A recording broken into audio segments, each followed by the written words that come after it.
Coucou, aujourd'hui j'avais décidé de vendre ma voiture.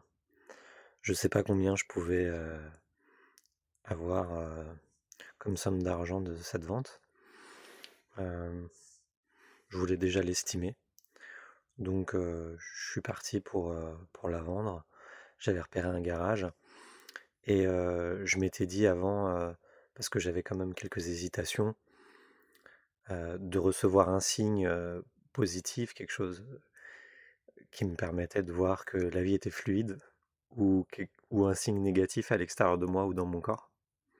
Et déjà en partant, je voyais que le GPS il voulait pas s'allumer, le téléphone n'avait pas de réseau. Ensuite, j'avais des tensions un peu dans le corps et j'ai continué un peu plus loin. Et là, j'arrivais en ville, dans la ville où il y avait le garage. Et je me suis arrêté parce qu'il y avait une personne qui voulait traverser au passage piéton.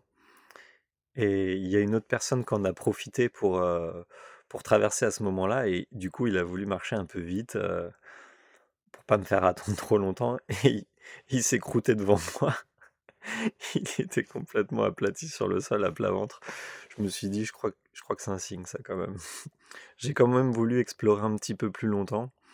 Et je suis allé un peu plus loin. Il y avait des travaux avec de l'eau, des inondations. Je me suis dit, bon, ça va, j'ai compris. J'ai fait demi-tour. Et j'ai décidé de pas vendre ma voiture finalement. Je voulais avoir 3 000 € parce que j'ai besoin de 3 000 € en ce moment. Et je me suis dit, bah là, ça n'a pas fonctionné. C'était pas fluide. Et après, je me suis posé la question. Je me suis dit, mais en fait, je l'aime ma voiture, j'ai pas envie de la vendre. Euh, Pourquoi faire? Et c'était mon aventure d'aujourd'hui. Et je me suis posé la question, qu'est-ce que ça représente dans ma vie? Et en fait, c'était quelqu'un qui m'avait conseillé de la vendre pour avoir 3 000 €. Et je me suis dit, là, je suis pas souverain dans ma décision. Et je crois que ce que j'ai en tiré de cette leçon, c'est que je crois que dans mes prises de décision, j'ai besoin d'être souverain. J'ai besoin de savoir que c'est moi qui décide. Et à mon avis, là, ça devrait fonctionner. Quand c'est l'idée de quelqu'un d'autre, j'ai l'impression que l'énergie n'est pas la même. Alors que si c'est mon idée, même si ça fonctionne pas, au moins c'est mon idée. Donc voilà, c'est ce que j'avais envie de partager avec vous aujourd'hui, ma petite aventure. Merci de m'avoir écouté. Au revoir.